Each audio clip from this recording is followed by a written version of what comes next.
Nearly 10% of the DOH's 23 million target have been boosted, even as a special mass vaccination is set for the last week of September to jab a max of 21 million. A lofty goal that could easily be reached the way the Cabuyao LGU in Laguna Province did with a rice for jab swap that Ryan Lasigas sums up in this report. The Department of Health or DOH strongly denies reports that vaccines against COVID-19 that are used for booster shots in different parts of the country are already expired.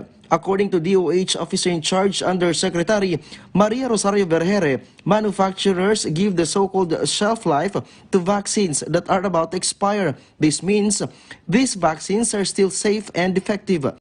When manufacturers extend the shelf lives of vaccines, ito po ay dumadaan sa masusing pag-aaral. We call this stability studies. So ginawa po yan dun sa mga bakunang ni-request natin at ito po ay nakapag-extend tayo ng shelf life. So whatever we are distributing now sa ating mga communities, these are vaccines within expiry dates. Meanwhile, earlier this morning, the Cabuyao LGU launched its Mamamayang Bakunado Bigas ang premyo as part of the Pinas Lakas campaign.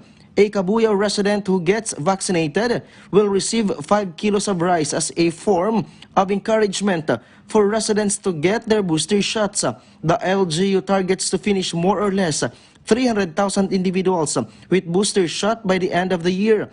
The DOH continues to prepare for the special vaccination week, which will be held from September 26 to 30. The DOH says they will prioritize those areas with still low vaccination rate in the 5-day special vaccination week, in which they target 5 to 21 million shots.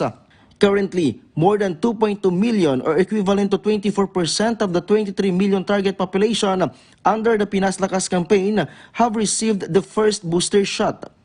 Ito pong ating special week of vaccination will be done simultaneously nationwide, lahat ng region, lahat ng local governments.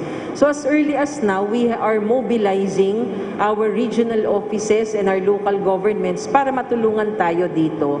Meanwhile, the DOH clarified that they were not consulted regarding the trial period on Cebu City's face mask removal that started from September 1 to December 31 this year.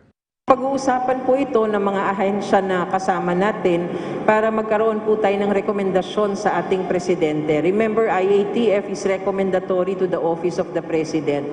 UPPGH Emergency Medicine Chair Dr. Ted Erbosa said booster vaccination rate in the country needs to be increased to 50% before removing the mandatory wearing of face mask.